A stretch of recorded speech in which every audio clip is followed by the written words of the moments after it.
오늘 우리가 새해 첫 주일을 맞이했습니다. 우리 옆에 분들하고 같이 새해 복 많이 받으십시오 인사합니다. 새해 복 많이 받으세요. 새해 첫날부터 카톡이 정신없이 막 울어대고 여기저기서 새해 복 많이 받으라는 문자와 사진과 뭐 여러 가지를 받기도 했고, 또 전혀 안 보내면 또 섭섭해하는 분들이 있을까봐 저도 나름대로 보내기도 했고, 근데 모르겠습니다. 정신이 없어갖고 보내기도 하고, 보내다가 막 카톡이 날라오고 그러면 어디까지 보냈는지 헷갈리고 뭐 해서 또 미처 못 보내고 빠진 분들도 있고 할 것 같은데, 혹시 빠졌더라도 섭섭해하지 마시고요. 새해를 맞이하면서 우리가 새해 복 많이 받으십시오 라는 인사를 많이 합니다. 그런데 그 인사들을 주고받는 지난 한 주간의 과정 속에서 컴퓨터 선교의 이영재 목사님이 페이스북에다가 글을 하나 올리셨는데, 뭐라고 이야기를 올리셨냐면, 나는 새해 복 많이 받으십시오 라고 인사하고 싶지 않습니다. 새해 성경 많이 읽으십시오 라고 인사하고 싶습니다 라고 올리셨습니다. 근데 사실 그 말이 정답입니다. 여러분, 새해 복 많이 받으십시오 라는 인사는 어떻게 보면 공허한 메아리일 수 있습니다. 우리가 복을 줄 수 있는 것도 아니고, 뭐 복을 어떻게 해서 받는지 방법을 알려주는 것도 아니고, 뜬구름 잡는 식으로 복 많이 받으십시오, 안 받으면 말고 하는 식으로 복 많이 받으라는 그 인사는 정말 뜬구름 잡는 그런 인사가 될 수 있습니다. 하지만 실질적으로 성경 많이 읽으십시오 라는 인사는 복을 어떻게 받는지 그 방법을 알려주는, 어떻게 보면 더 현실적이고 실질적인 인사입니다. 성경을 읽고 하나님을 예배하는 자에게 하나님이 복을 주시기 때문입니다. 그냥 복 받으십시오 하는 것보다 정말로 뭔가 복을 받을 수 있는 방법을 알려주는 것이 실질적인 그런 인사가 아닌가 하는 생각을 해봅니다. 우리가 송구영신 예배 때 시편 134편 말씀을 통해서도 우리가 보았지만, 성소를 향하여서, 하나님의 성전에서 성소를 향하여서 손을 들고 여호와를 송축하는 사람들에게 하나님께서 시온에서 복을 주실지어다 라고 시편 기자가 선포한 것처럼, 우리들이 주님에게서 복을 받기 위해서는 우리가 하나님의 말씀을 읽고 예배하는 삶을 살아야 합니다. 그래서 올 한 해가 여러분에게 복된 한 해가 되시기를 진정으로 바라고, 그것이 여러분이 예배하는 삶, 하나님의 말씀을 날마다 읽고 묵상하는 속에서 하나님이 주시는 복으로 채워주시기를 간절히 축원합니다. 오늘 새해 첫 주일을 맞이하면서 지난해 연말까지 강해했던 시편을 접고, 오늘부터 마태복음 1장 1절부터 해서 마태복음을 강해를 해 나가보고자 합니다. 특별히 올해 첫 주일부터 마태복음을 강해하는 것은 역사적으로도 의미가 있는 일입니다. 지금으로부터 딱 500년 전 1519년 1월 새해 첫 주일, 그때 이제 주일이 1월 2일이었는데요. 1월 2일 쭈리히의 종교개혁자 쯔윙글리가 쭈리히의 그로스민스터 교회에 1월 1일자로 부임을 해가지고 1월 2일 주일 예배부터 마태복음 1장부터 강해를 해나가기 시작했습니다. 그것이 스위스 종교개혁의 시작입니다. 물론 1년 전쯤에, 정확히 얘기하면 13개월 전에 마틴 루터가 독일에서 종교개혁을 시작을 했지만, 독일에서의 루터의 종교개혁은 어떻게 보면 예배의 개혁이라기보다는 교리적인 그런 문제의 개혁이었습니다.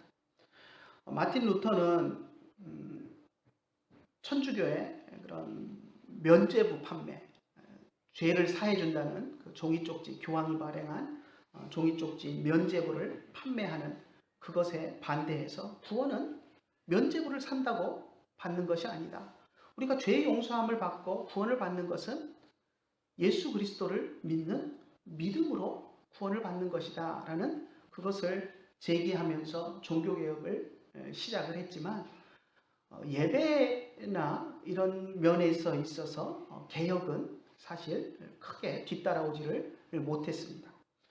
잘못된 구원관에 대해서는 루터가 제기를 하고 또 그것이 온 유럽에 많은 파장을 주었지만 실질적으로 예배의 개혁과 변화에 대해서는 큰 영향력을 주지 못했습니다. 그런데 한 13개월 후에 스윙글리가 1519년 1월 1일부터 쭈리히의 윈스터 처치에 부임을 해서 그곳에서 마태복음을 강해를 하면서 종교개혁을 시작을 했는데요.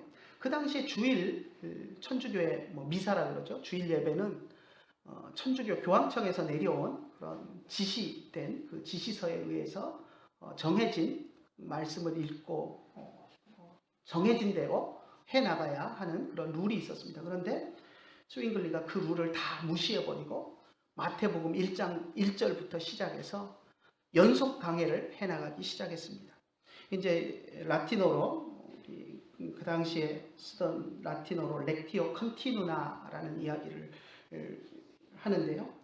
렉티오는 강해, 강독, 설교 이런 것에 이제 쓰는 말이고요. 컨티누아는 연속적인 이런 이야기입니다. 그래서 매 주일 설교를 연속 강해로 했습니다. 오늘 마태복음 1장 1절을 했다면 내일은 2절부터 시작해서 하고 어디서 중간에 10절에서 끝났다 그러면 그 다음 주일은 11절부터 해서 시작해서 계속해서 한 절도 빼놓지 않고 연속해서 나가는 그런 강해를 함으로써 종교개혁을 시작했습니다. 이렇게 성경을 순차적으로 강해한다라는 것은, 그렇게 해서 설교한다라는 것은 당시에 있어서는 꿈도 꿀 수 없는 그런 이야기였는데 스윙글리가 그렇게 해서 강해를 시작했고요. 이것은 나중에 칼빈 선생님도 그렇고 대부분의 종교개혁자들이 따르는 그런 모범적인 설교의 그런 형태가 되었습니다. 그래서 500년 전에 쭈리히에서, 스위스 쭈리히에서 스윙글리가 마태복음 1장 1절부터 해서 강해를 시작한 그 새해 첫 주일부터 시작했던 그것을 본을 받아서 저도 오늘부터 마태복음 1장 1절부터 해서 한번 강해를 해 나가볼까 합니다. 모르겠습니다. 정말 쭈잉글리처럼 한 절도 안 빼놓고 마태복음 끝까지 갈 수 있을지, 아니면 중간중간 또 너무 지루해 하시면 건너뛰어 가면서 하게 될지는 모르겠지만 아무튼 오늘 1장 1절부터 해서 한번 시작을 해보려고 합니다. 그래서 500년 전 쭈리히의 시민들처럼 오늘 이 시간 우리가 마태복음 본문 오늘 1장 1절 한 절만 보겠지만 이 한 절을 통하여서 하나님께서 우리에게 들려주시는 음성을 듣기를 원합니다. 아브라함과 다윗의 자손 예수 그리스도의 계보다라고 1장 1절에서 선포를 하고 있는데요. 예수 그리스도의 복음을 전하기 위해서 복음서를 기록하면서 저자인 마태가 예수님을 아브라함과 다윗의 자손이다 라고 소개했습니다. 아브라함의 자손이고 다윗의 자손이다. 엄격히 이야기하면 이 순서가 먼저 다윗의 자손이 원어상에는 먼저 나왔습니다. 그래서 원어상에 보면 다윗의 자손이고 아브라함의 자손인 예수 그리스도의 계보다라고 선포하고 있는 것을 보게 됩니다. 마태복음을 기록한 마태는 전통적인 유대인이었습니다. 유대인 중에서도 제사장 혈통을 이어받은 제사장 가문의 그런 레위인이었습니다. 그리고 다른 복음서들의 저자보다 그래서 더욱더 유대적인 전통에 대해서 잘 알고 있었고 그런 전통에 익숙한 그런 사람이었습니다. 그래서 그런 전통적인 유대인들의 사고방식 속에서 예수 그리스도가 메시아시다, 하나님이 보내신 메시아시다라는 것을 이야기하기 위해서 무엇이 제일 필요한가 하는 것을 그는 잘 알고 있었습니다. 그래서 그 첫 번째 마태복음을 시작하면서 첫 화두로 딱 던진 것이 예수님은 다윗의 후손이고 아브라함의 후손이다 라고 하는 것이었습니다. 예수님이 메시아이기 위해서 아브라함의 후손이고 다윗의 후손이어야 하는 것이 왜 중요할까요? 첫 번째, 아브라함의 후손이라는 것에 대해서 먼저 한번 살펴봅시다. 물론 자연스럽게 다윗의 후손으로까지 연결이 되겠지만 우리가 창세기를 보면 창세기 1장부터 쭉 읽어가면 창세기에서 아브라함을 하나님이 부르시고 아브라함에게 언약을 주시는 것이 12장부터 시작이 됩니다. 근데 1장부터 11장까지를 보면 앞에 두 장, 1장과 2장 창조에 대한 것을 이야기한 것 외에는 3장부터 11장까지는 이 땅에 죄가 퍼져나가는, 죄가 만연해 나가는 그러한 모습을 적나라하게 보여주고 있습니다.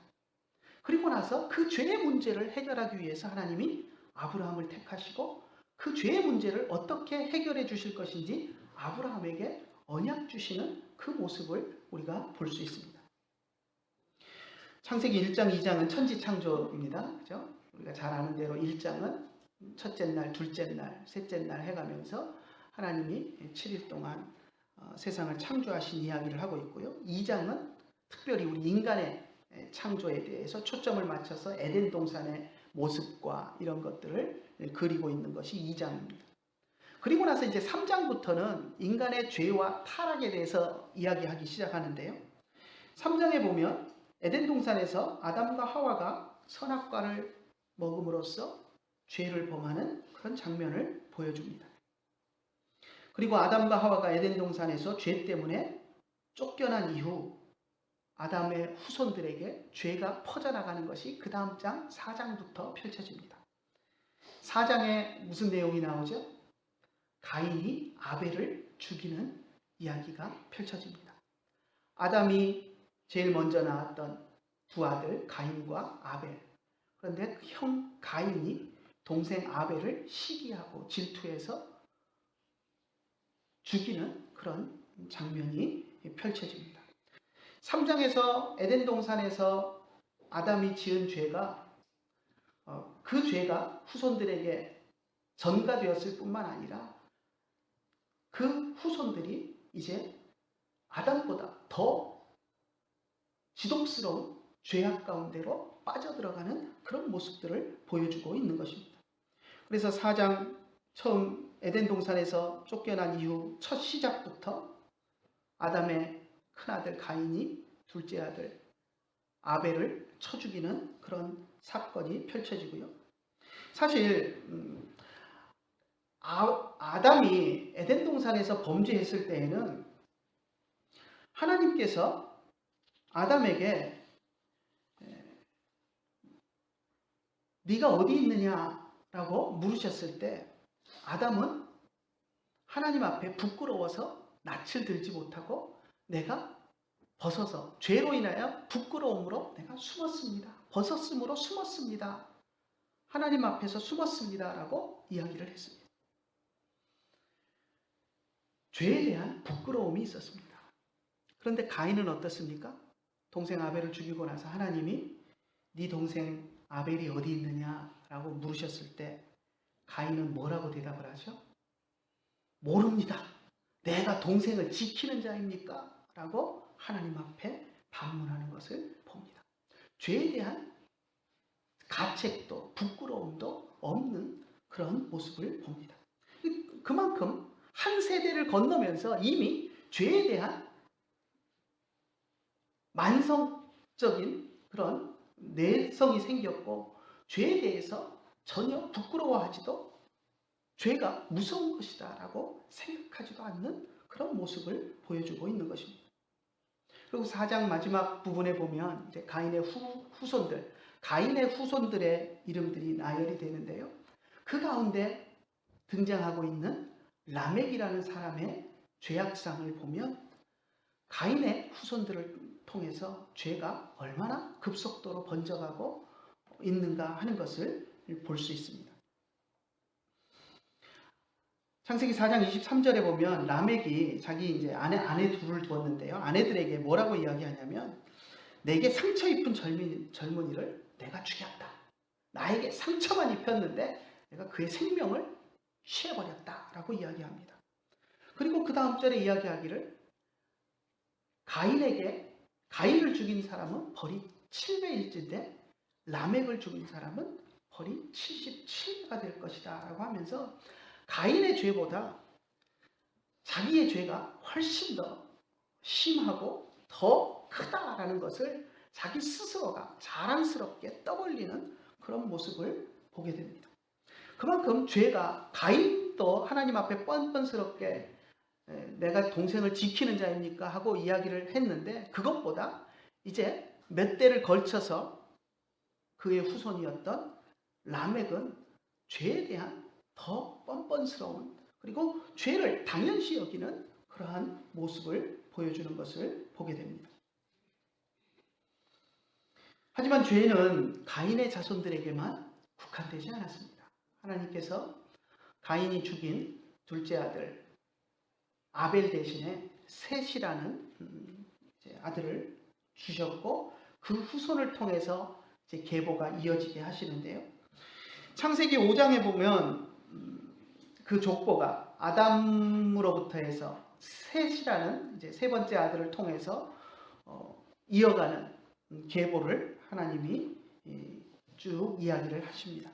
그런데 5장에서 그 족보가 끝나고 나서 6장으로 넘어가면서 바로 이 셋을 통해서 이어지는 하나님의 백성이라고 가인으로 이어지는 죄악된 백성 말고 셋으로 이어지는 하나님의 백성들 가운데에도 죄악이 퍼져나가고 넘쳐나는 그 모습을 보여줍니다. 창세기 6장 2절을 보면 이런 이야기가 나옵니다. 하나님의 아들들이 사람의 딸들의 아름다움을 보고 자기들이 좋아하는 여자를 취하여 아내로 삼았다. 많은 사람들이 이 구절을 난제다라고 이야기를 하면서 도대체 하나님의 아들들은 누구고 사람의 딸들은 누구냐 그걸 가지고 신간을 하면서 뭐 천사였을 것이다 뭐 가인의 후손이었을 것이다 뭐 온갖 이야기를 하면서 소설을 써댑니다. 그런데 우리가 여기서 주목해야 할 것은 도대체 하나님의 아들들이 누구고 사람의 딸들이 누구고 그것을 따지는 것이 중요한 것이 아닙니다. 여기서 하나님이 성경을 통해서 이 구절을 통해서 우리에게 주시고자 하는 말씀은 하나님의 백성들이 죄악된 문화에 물들었다라는 하나님의 백성들로서 거룩하게 살아야 되는 사람들이 죄악된 세상 문화에 물들었다라는 것을 결혼이라는 모티브로 우리에게 이야기해주고 있는 것입니다. 하나님의 아들들 모르겠습니다. 셋의 후손이라고 우리가 보통 이야기를 하지만 뭐 다르게 뭐라고 해석을 하든 하여튼 하나님을 섬겨야 되는 하나님의 자녀들을 하나님의 아들들이라고 표현을 했고 죄악에 물든 세상 사람들을 사람의 딸들이라고 표현한 것입니다.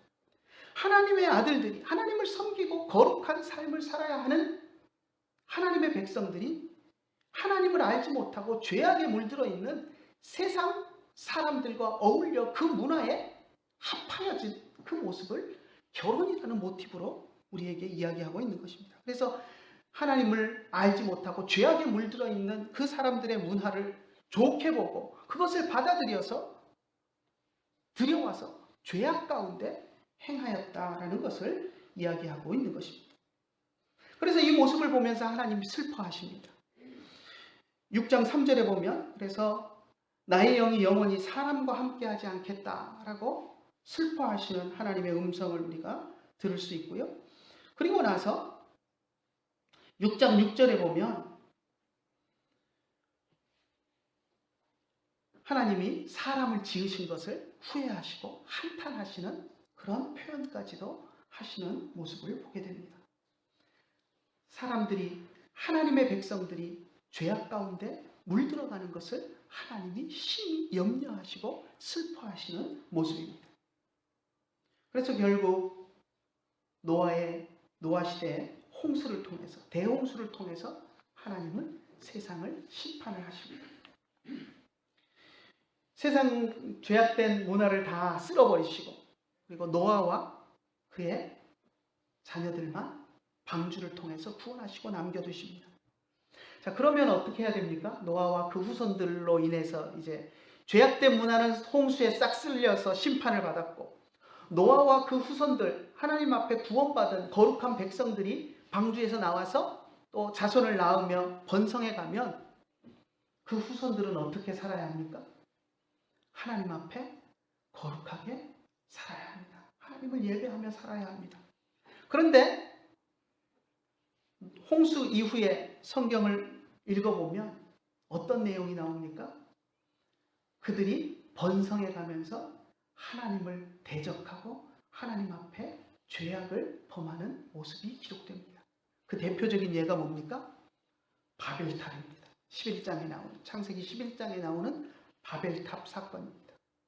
하나님이 우리의 죄를 벌하시고 홍수로 또 쓸어버리실지라도 우리가 살아남도록 하나님을 대항하여서 우리가 높은 탑을 쌓아서 홍수에도 잠기지 않게 우리가 살아남을 수 있도록 하나님을 대항해서 탑을 쌓자.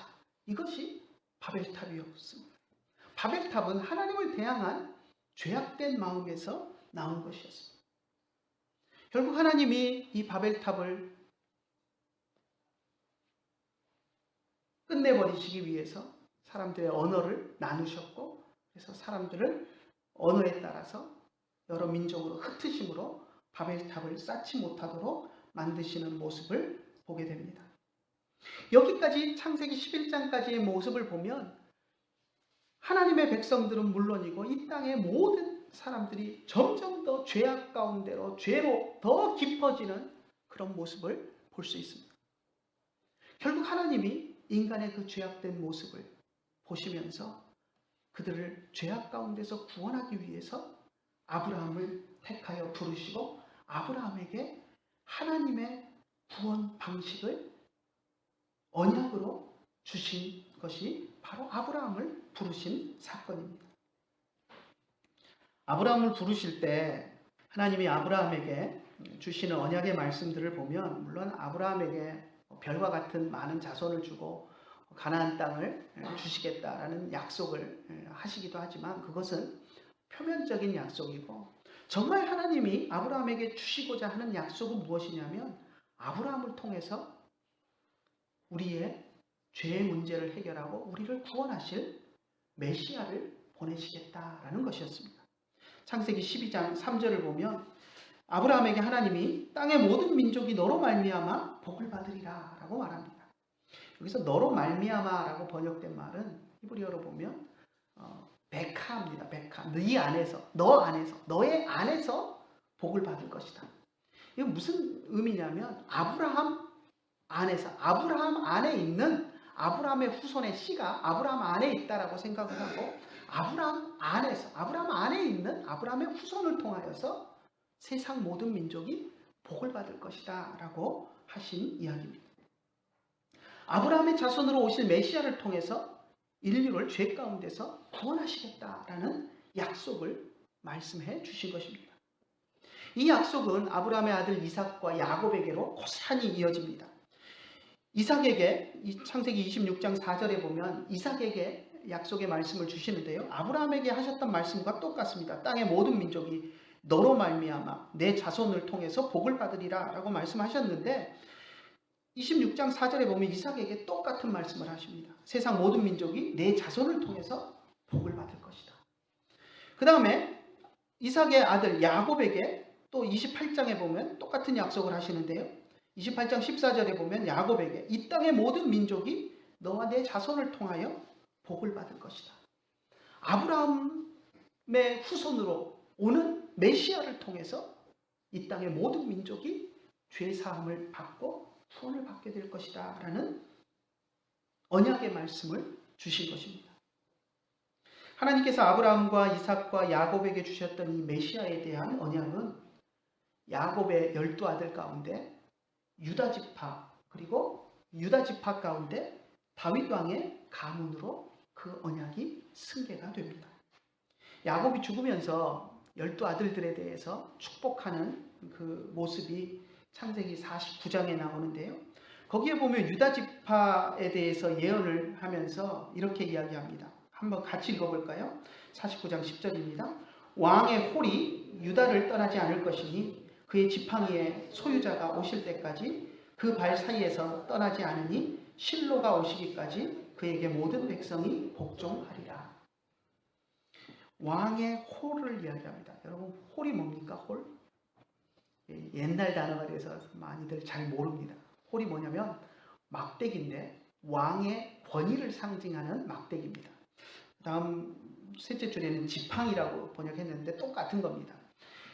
우리가 홀을 언제 볼 수 있냐면 사극을 보면 간혹 볼 수 있습니다. 사극 같은 데 보면 평소에는 왕이 아무것도 손에 안 들고 있습니다. 그런데 세작책봉을 한다거나 아니면 중전을 간택해서 결혼식을 한다거나 장엄한 예식이 왕궁에서 펼쳐질 때 보면 평소 복장보다 더 화려한 출렁출렁하는 그 모자를 쓰고, 그리고 왕이 행진을 하면서 할 때 앞에 뭘 하나 들고 있습니다. 이렇게 손을 모으고. 뭘 들고 있습니까? 옥으로 된 막대기를 하나 들고 있습니다. 그걸 지팡이라고 하기도 하고요. 근데 그게 홀입니다. 홀. 신하들도 하나씩 들고 있습니다. 그런데 왕께 제일 크고 화려하고 신하들 거는 조금 볼품이 없습니다. 그래서 하나씩 자기의 권위를 상징하는 그것을 들고 있는데, 왕이 들고 있는 그 옥으로 된 그것이 홀입니다. 왕의 홀이 유다를 떠나지 않겠다라고 하시는 이 말씀은 유다 지파를 통해서 하나님께서 이스라엘의 왕권을 유지해 나가시고 실 것을 이야기를 하고요. 그리고 마지막에 실로가 오시기까지 할 것이다 라고 하는 이 말은, 이 실로라는 말은 사실 물론 나중에 성경에 지명으로 실로가 나오지만 여기서는 지명이 아닙니다. 실로라는 어떤 사람의 존재, 사람의 이름으로서 실로가 나오는데 여기밖에 나오지 않습니다. 그래서 이 실로가 도대체 뭐냐? 의견이 분분할 수 있지만 다른 것으로는 해석이 전혀 되지 않습니다. 메시아로밖에 해석이 되지 않습니다. 그래서 메시아가 오실 때까지 유다 지파의 왕권이 끊어지지 않을 것이다. 결국 유다 지파의 왕권 가운데서 메시아가 오실 것이다 라는 것을 이야기하고 있는 말입니다. 그래서 야곱을 통해서 하나님이 아브라함의 후손으로 메시아를 보내시겠다고 하신 그 메시아가 유다의 지파에서, 그것도 왕의 가문에서 나올 것이다 라고 하는 예언을 했고, 그것이 이제 다윗을 통해서, 그리고 다윗의 후손으로 오시는 예수님을 통해서 실현이 되고 있는 것을 우리가 성경을 통해 보게 됩니다. 이 유다 지파의 왕권은 다윗 왕을 통해서, 이스라엘의 두 번째 왕이었던 다윗 왕을 통해서 실현이 되었고요. 거의 야곱이 예언을 한 이후에 거의 1000년이 지나서인데요. 하나님께서 이 예언을 이루기 위해서 다윗을 택하셨고 다윗의 후손을 통해서 왕권을 이어가게 하셨습니다.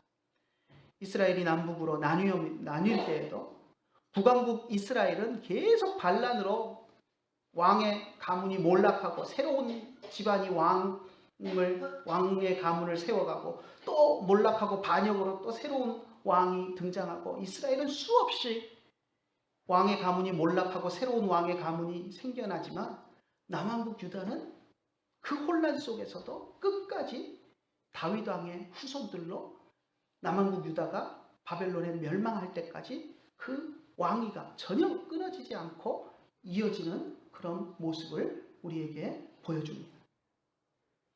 그리고 다윗 왕의 후손을 통해서 하나님이 보내신 메시아가 오시게 하기 위해서 그와 같이 하나님이 일해 가시는 것을 보게 됩니다. 이사야 선지자가 그것을 보고 예언하면서 다윗 왕을 통해서 하나님이 메시아를 보내실 것을 예언을 했는데요. 이사야서 9장 6절과 7절을 한번 같이 읽어봅시다. 이는 한 아이가 우리에게 낳고 한 아들을 우리에게 주신 바 되었는데 그의 어깨에는 정사를 베었고 그의 이름은 기묘자라 모사라 전능하신 하나님이라 영존하시는 아버지라 평강의 왕이라 할 것임이라. 그 정사와 평강의 더함이 무궁하며 또 다윗의 왕조와 그의 나라에 군림하여 그 나라를 굳게 세우고 지금 이후로 영원히 정의와 공의로 그것을 보존하실 것이라. 만군의 여호와의 열심히 이루리라. 이미 이사야 선지자가 예언을 하던 시대에는 남왕국 유다가 멸망 지경에 있는 그런 상황이었습니다. 그래서 다윗의 왕통에 대한 보장이 없는 그런 상황이었습니다. 그런데 이사야 선지자는 과감하게 선포합니다. 다윗의 가문에서 한 아이가 태어날 것이고 그 아이를 통하여서 하나님께서 다윗의 왕조와 그의 나라를 굳게 세우고 영원히 정의와 공의로 그 왕권을 보존하실 것이다. 사실 이 예언은 얼마 안 돼서 바벨론에 망하면서 깨져버린 것처럼 다윗으로 이어지는 왕통이 나라가 망하면서 끊어져 버림으로써 이 이사야의 예언은 뻥이 돼버린 것처럼 느껴집니다. 하지만 이사야의 예언은 이 세상 나라의 왕통을 이야기한 것이 아니라 다윗의 왕권에서 진짜 왕이신 메시아이신 예수님이 이 땅에 오실 것이고 이 땅에 유다 왕조가 망한 것과는 상관없이 다윗의 가문에서 하나님의 나라를 세우고 다윗의 왕조와 그의 나라를 든든하게 세우고 영원히 하나님이 아브라함을 통해서 주셨던 그 예언, 메시아의 예언, 그리고 야곱을 통해서 유다의 왕권을 이어가겠다고 하시는 그 예언이 다윗의 후손으로 태어나는 한 아이 예수님을 통해서 이루시겠다라고 하는 예언을 하고 있는 것입니다. 그래서 이 예언을 통해서 유대인들은 메시아가 다윗의 후손으로 오실 것을 분명히 알고 있었습니다. 우리는 복음서를 읽으면서 많은 사람들이 예수님을 찾아와서 다윗의 자손이여 라고 부르는 모습을 봅니다. 여러분, 왜 사람들이 예수님을 찾아와서 다윗의 자손이여 라고 이야기를 할까요? 다윗의 자손이 한둘이 아닐 텐데 예수님을 찾아와서 다윗의 자손이여 라고 부릅니다. 왜 다윗의 자손이라고 부를까요? 예수님을 향해서 다윗의 자손이라고 부르는 것은 예수님이 단순히 다윗의 족보 라인에 들어있는 후손이다라는 그런 의미로 다윗의 자손이라고 부른 것이 아닙니다. 유대인들에게 다윗의 자손이라는 이 명칭은 메시아에게만 주어지는 명칭입니다. 그래서 예수님을 찾아와서 다윗의 자손이여 라고 불렀던 사람들은 예수님이 구약성경에 하나님께서 아브라함에게 다윗에게 약속하셨던 다윗의 후손으로 보내실 메시아이심을 분명하게 믿고 자신들의 신앙을 다윗의 자손이여 라는 명칭을 통하여서 고백하고 있는 것입니다. 나는 예수님이 메시아이심을 믿습니다 라는 그 고백을 담아서 예수님을 향해서 다윗의 자손이여 라고 부르고 있는 것입니다. 우리말 성경에는 아까도 서두에서 잠깐 이야기했지만 아브라함과 다윗의 자손 예수 그리스도의 계보다라고 해서 아브라함과 다윗의 자손 이렇게 번역이 되어 있습니다. 제가 아는 목사님 중에 한 분은 아주 극하게 이 번역 고쳐야 된다고 이렇게 열변을 토하시는 분이 있습니다. 왜냐하면 아브라함의 후손인 게 지금 더 중요한 게 아니라 다윗의 후손인 것이 메시아라는 다윗의 후손이 메시아라는 명칭과 연관되기 때문에 다윗의 후손이라는 것이 더 중요하고 헬라어 성경에 보면 다윗의 아들이 먼저 나오고 아브라함의 자손이 뒤에 나오는데 우리말 성경은 그러니까 헬라어 성경을 보면 이렇게 되어 있습니다. 휘우 다비드, 휘우 아브라함. 휘우가 아들인데요. 다윗의 아들 그리고 아브라함의 아들 이렇게 되어 있습니다. 예수님에 대해서 설명을 하면서 영어로도 보면 The Son of David, The Son of Abraham. 그래서 다윗의 아들이라는 것이 먼저 나옵니다. 근데 이제 서구 언어를 우리가 한국말로 번역할 때는 여러분들 학교에서 영어를 배울 때 보면 어디부터 번역합니까?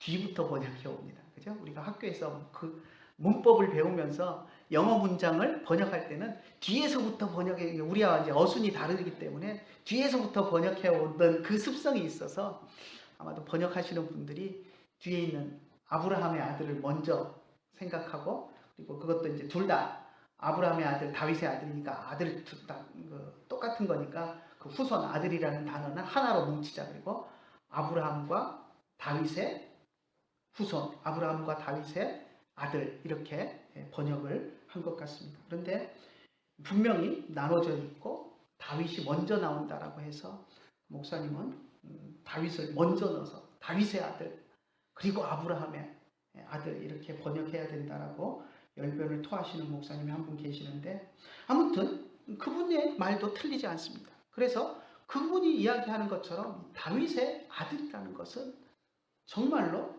예수님이 메시아시다라는 것을 증언하는 데 있어서 아주 중요한 그러한 표현이 되는 것입니다. 그래서 마태는 복음서를 기록하면서 제일 서두에 예수님은, 지금부터 내가 말하고자 하는 예수님의 행적과 예수님에 대해서 내가 지금 말하려고 하는데, 그 예수님은 다윗의 후손이고 아브라함의 후손이시다, 메시아시다라는 것을 선포하면서 복음서를 시작하고 있는 것입니다. 그리고 나서 이제 2절부터 보면 우리가 읽진 않았지만 아브라함이 이삭을 낳고 이삭이 야곱을 낳고 하면서 낳고 하면서 이제 그 계보를 쭉 이어갑니다. 사실 우리가 이 예수님의 이 계보를 족보라고 이야기하기도 하는데 사실 족보는 아닙니다. 그죠? 족보는 뭡니까? 예수님 외에도 아브라함이 이삭 말고도 또 낳은 이스마엘도 나와야 되고 모든 그 가게가 다 나와야 그게 이제 족보인데, 사실 이것은 아브라함부터 예수님까지 이어지는 그 라인만을 이야기하고 있기 때문에 족보라기보다는 계보가 맞습니다. 그래서 아브라함과 다윗으로 이어져서 예수님까지 나오는 이 계보를 나열함으로써 예수님께서 진짜 참으로 다윗의 후손이심을 증명하고, 그리고 다윗의 후손이라는 것을 통해서 예수님이 인류를 죄 가운데 구원하기 위해서 하나님이 보내시기로 약속하신 메시아이시다라는 것을 마태는 마태복음 1장 1절부터 항변하고 있는 것을 보게 됩니다. 그래서 오늘 우리가 마태복음 1장 1절 한 절만 보았지만 사실 이 안에 엄청나게 심오한 예수님에 대한, 예수님이 메시아이심을 증거하는 엄청난 내용들이 담겨 있는 것을 보게 됩니다. 새해 첫 주일 우리가 마태복음 1장 1절을 통해서 아브라함의 후손, 다윗의 후손으로 이 땅에 오신 예수님, 그분은 우리의 죄의 문제를 해결할 유일한 분이시고 하나님이 구약 성경에 약속하신 메시아이심을 우리가 분명하게 믿고 그 예수님만을 바라보고 그 예수님만을 섬기며 그 예수님 앞에 나와서 예수님만을 의지하여 우리의 죄의 문제를 해결함 받고 예수님만 붙들고 한 해를 살아가겠다고 다짐하는 저와 여러분들이 되시기를 간절히 축원합니다. 기도하겠습니다. 하나님 아버지, 은혜를 감사합니다. 저희들에게 예수님을 보내주시고 그 예수님을 우리가 또 깨달아 알 수 있도록 인도하여 주심을 감사를 드립니다. 우리가 무엇이 간데 죄 많은 우리를 하나님 사랑하셔서 정말로 죄 없으신 예수님을 이 땅에 보내주시고 우리 죄를 대신 지고 십자가에 죽으심으로 우리를 온전하게 하십니까? 하나님, 그 은혜를 우리가 새해 벽두부터 새해 첫날부터 첫 주일부터 우리가 생각하고 묵상할 수 있도록 인도하여 주시고 한 해를 살아가면서 우리가 절대 그것을 잊지 않도록 주님 인도하여 주시옵소서. 예수님만이 우리의 죄의 문제를 해결하여 주실 수 있는 유일한 하나님이 보내신 메시아이심을 구약 성경에 아브라함의 후손으로 다윗의 후손으로 오실 것으로 예언하셨던 그 능력의 예수님임을 우리가 분명하게 믿고 고백하며 올 한 해도 주님 앞에 나와서 예배하고 또 예수 그리스도를 의지함으로 우리의 죄의 모든 문제를 떨쳐버리고 하나님의 백성으로 거룩하고 당당하게 담대하게 살아나가는 하나님의 백성들이 될 수 있도록 인도하여 주시옵소서. 예수님의 이름으로 기도드리옵나이다. 아멘.